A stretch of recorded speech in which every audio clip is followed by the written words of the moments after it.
Hi, I am Machiavelli Trader.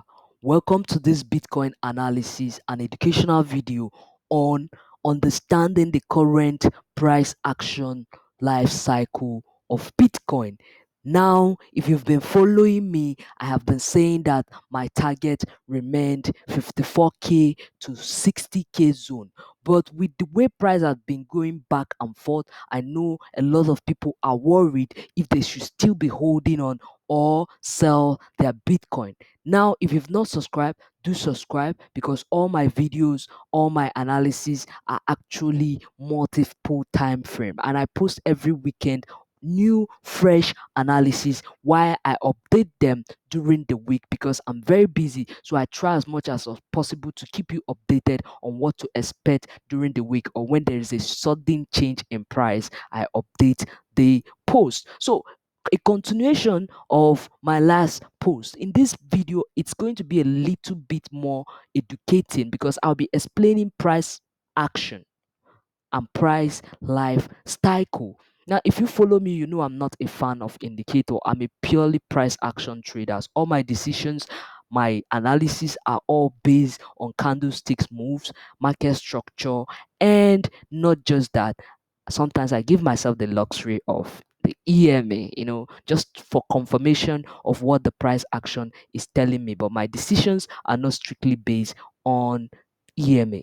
They're just confirmation. Now, if you look at my screen right now, what you're seeing is price life cycle. Now, what is price action? Price action is nothing but the movement of price, right? Every action has a reaction. So when traders and buyers, when sellers and buyers interact, the result is what we see printed on the chart, but with the candlesticks. So this price movement has life cycle, just like winter, summer, the weather has its own life cycle, and so on and so forth. Day and night have their own life cycle, the years have their own life cycle, everything has its own life cycle. That is the same way this price has its own life cycle. So after one stage, the next stage comes, after the next stage, the next stage comes, and then repeats. It's just a repetition. So this market is nothing but a repetition. There's nothing new in this market, but it's just that it is not the same traders who traded it yesterday we trade it tomorrow, and not the same traders again we trade it in the future. So if you look closely here, before the first stage in any price life cycle, there must be a downtrend, right? Price must be moving down for quite some time. And as price is either price is moving down or price is just starting the first stage with this stage. So this could be the beginning of the price once the market is listed and the data starts. It could be the beginning, or the price could just be falling from up. Either cases, the first stage begins with this stage right here. So the first stage is actually called the accumulation stage. This is the first stage in every price life cycle. In the first stage, what happens, right? What happens is that as price is coming down, price hit a particular support where so many buy orders are lined up, right? At this point, you find out that even though people are selling because price picked some order, bounced. Remember, there was a bounce here too. But when price bounced this time around, price sellers came in again, tried to short it, but price did not go far. In the same area where it bounced the first time, you see price trying to bounce again. And after price bounce, sellers came back in, shut it down. You see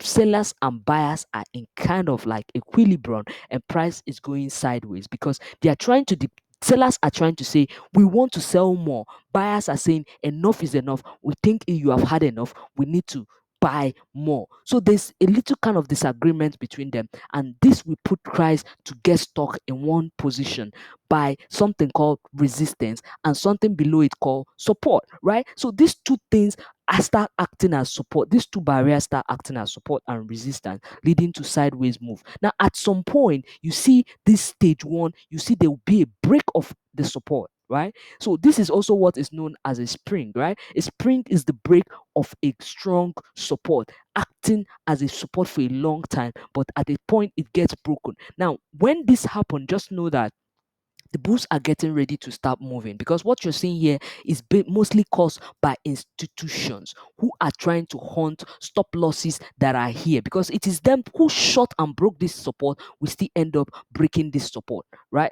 We still end up buying this support. So this is why it is called a stop loss hunt or a spring. Now after this stage one, there will be a move. This time around, this move that starts from this spring will break this resistance, leading to what we call a breakout. Once the breakout happen, it will take a walk for quite some time until it exhausts all the buy powers, and the sellers will come back in to retest this breakout. Now the goal is that the buyers try to sell buy this turn this old resistance into support, right? But sometimes it could even fall on it before it start moving. Majority of the time, they want to buy here. So there will be a buy pressure lying around this place. They call them second breakout traders, right? So you see a lot of people entering. Now, mind you, in Bitcoin, um, if you look at Bitcoin on the weekly chart, you see that Bitcoin has been on that stage one mood for quite a long time. Sorry about my screen. It's because of the drawing I have on the other um part. You see that Bitcoin has been on this downtrend for quite some time, right? So you see it's been on this sideways since February 2018 all the way to 2020 October. 2 years of sideways movement, 2 years of accumulation. So accumulation can last for a long time. You don't know how long it will take an accumulation to break. Now, the time frame where the accumulation is found will determine how long it will last. If it's found on a lower time frame, then the breakout might not last long before there's a breakout. If it's found on a higher time frame, then it will take a long time to break. So in this situation here, we have it on the weekly chart. That is why it took a very long time for price to break. So if you look closely here, like I said, the next stage breaks out, and once breakout happen, the next stage is what is called stage two. It is called a bull trend. Now you want to focus on buying in this stage, because why? You have more chances of making more profit when you buy the buyer's trend line or the buyer's support. As price goes up, you don't buy when price is too far from support. You wait to buy when price is very close to support, right? So you focus on buying in the bull market, because in the bull market you have more upside than buy side. Most times when you short, it gets instantly bought buy back, because there's buy pressure. Now this bull market, like I said, it can last for a long time, just like what is happening here. So in the situation of Bitcoin currently, Bitcoin is in the early stage of this long-term bull trend. If this lasts for 2 years, right? How long do you think this uptrend is going to last? Nobody knows, because price is never too expensive to stop going up. As long as it is finding buyers, it will keep going. That's why if you see people short Bitcoin, you see Bitcoin pulling back up. Even when people are scared and feeling that Bitcoin is going to drop, you find Bitcoin still going up. It is because we are in the beginning of a long-term uptrend in Bitcoin, right? That is what we are seeing. And it has made a good move so far, a big move without strong pullback. If you look at Bitcoin right now,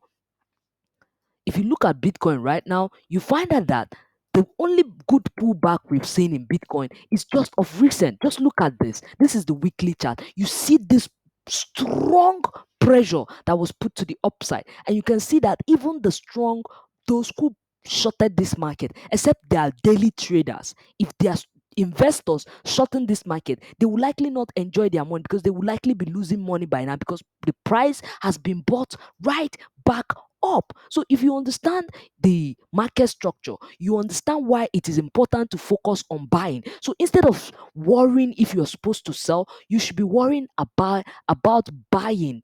Where should you buy next? So every pullback is an opportunity for you to enter the trend until we see a stage three, and this will give us this will get us to a stage called the stage three. Now what is the stage three? The stage three is called the distribution stage, right? Just like in the accumulation stage, here the buyers and sellers have come into equilibrium, right? So sellers go up. Now mind you, before these buyers and sellers go into equilibrium, it is different from pullbacks.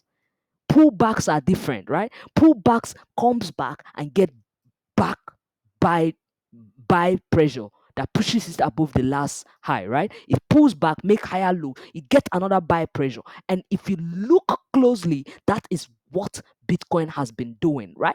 This is the lows. Look closely. You see that we are still in a very strong upward move. So, like I said, if you look here again, the life cycle in stage 3 here, stage 3 can last for a long time. It means buyers and sellers are in equilibrium.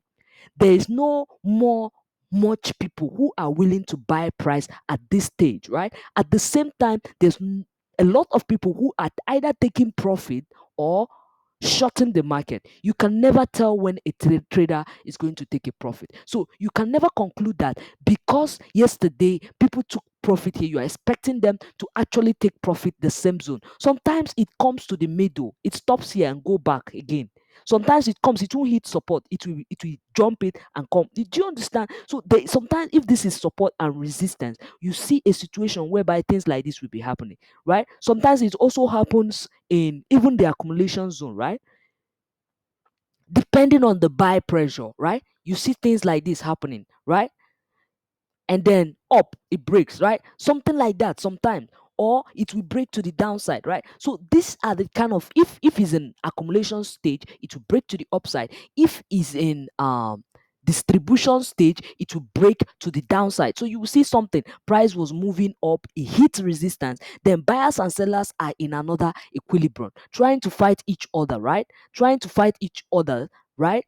They are trying to fight each other until then price breaks to the downside and retest the upside, and we have the down begins. But this distribution, like I said, can last for quite some time, right? On Bitcoin, it can rise for quite some time in any market. Distribution, just like the uptrend, it depends on the time frame that it is found on. This life cycle occur in all time frame. From the 1 minute chart to the monthly chart, we have life cycles. Now, if the life cycle is occurring in the higher time frame, like I said, it takes longer time to achieve. So in this situation, in higher time frame, you could have this thing going on for years, right? For a year or two or so. Then you're going to have another breakout whereby people are going to think that price is going to keep moving, because why? Price has been moving up for quite a long time. Now everybody will feel like Bitcoin is never going to come down. Now that is when the downside is going to come, because as it hits up, that is when it's going to be a fake out, and you see price coming back down, retest the breakout on the downside, and the stage 4 begins. The stage 4 is called the downtrend. Now, just like stage 1, stage 2, stage 3, the stage 4 can last also for years. Mind you, the stage 4 can last for years, depending on the time frame. On a lower time frame, it's short, it can easily get passed by. On a higher time frame, it's going to last for a long time. So, right, so just like you're going to be getting bounces, little bounces as it's falling, does not mean you're not going to get a bounce. Price never moves a straight line, right? Price moves in staircase, right? Just like when price is moving up, don't expect price to run a race to the upside. Price moves like this, right? This is how price move. This is how price move, right? It is actually a cycle, right? It is a cycle. It goes up, it comes down. It goes up, it comes down, like a wave kind of move. That is how price moves, right? So you've seen it. It goes up, it comes down, it goes up, it comes down, it goes up.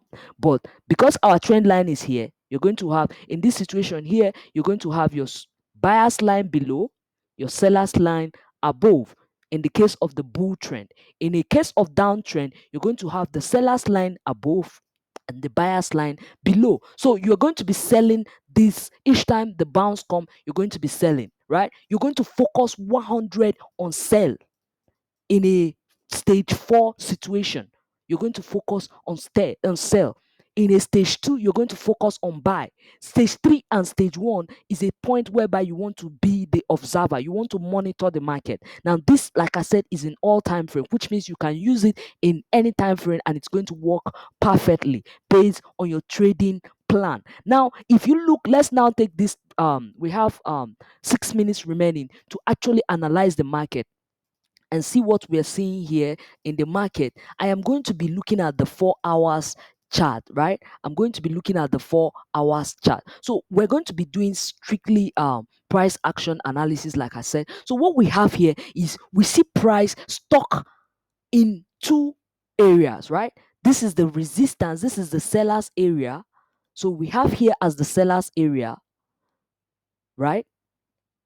And this is the buyer's area.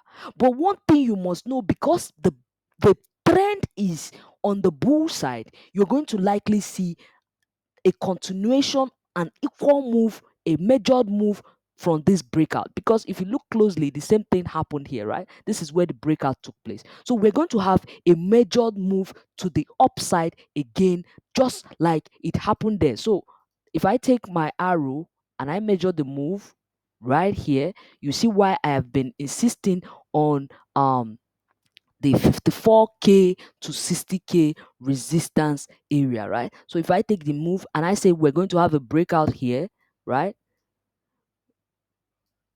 Let me get this straight, right? Let me get it right, right, right, right, right. So if I take it here and I move it here to the breakout, so you're going to see the range of 60k, 54k to 60k resistance likely to play out. So what are we going to expect right now from this market? Like if you look closely here, if you look closely, I said that there are two case scenario that will play out on Bitcoin by the bulls, because the bulls are still in charge of this market, mind you, but the sellers are putting pressure, but the bulls are likely going to break this resistance very soon. So there is a support right here. If I draw my support line, you're going to see a support right here, horizontal ray. If I place it here, you're going to see a support, right? So you see this zone, this particular zone has been getting reaction from Bitcoin traders, right? Those who are buying and selling Bitcoin, you're going to see a reaction, and this particular point has been serving as support and resistance. It's here is a resistance, here is a support, here is a resistance, here is a resistance, here is a resistance, here is a support, and there could be another support here. So I'm expecting the current zone where Bitcoin is could lead to another attempt to break this resistance. Now, if the demand is high, we could see this breakout happening and Bitcoin taking a walk to 45k to 46k range before pulling back, right, to retest breakout, where you're going to have strong buyers coming to push price higher,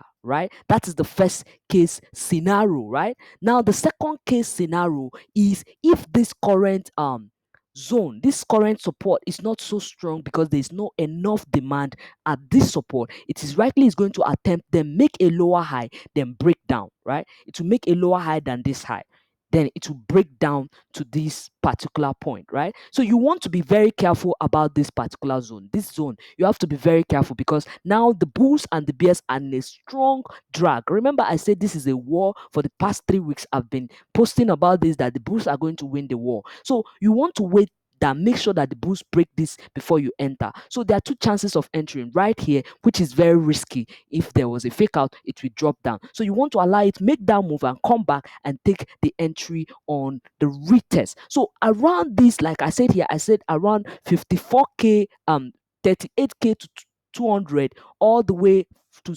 36,400 is a support, right? This particular zone, right? From here to here is a support, because why? If it fails to hold it, it's going to come back and it's going to bounce on this support that we have been on for quite some time. The price has been respecting, and this is a very strong support because that is the area that is going to push it to try to break out. This time it's going to retest and move, so your entry will either be here or here, right? For lesser risk. High risk is trying to enter the trade right here, right? Because there could be a fake out, right? So you want to wait patiently to see what is going to happen. Now, this is my view on the 4 hours chart. Time is no longer on our side, and this video will be ending any minute from now. Thank you for watching. If you've not subscribed, like I said, subscribe. I will try to update this analysis, and the update is going to be on different time frame, but I'll be focusing mostly on the 4 hours, the daily chart, and probably a little of the 1 hour chart. Thank you, and if you find this video informative, do subscribe and like. Thank you. I am Machiavelli. Do have a blessed week and stay tuned with my updates.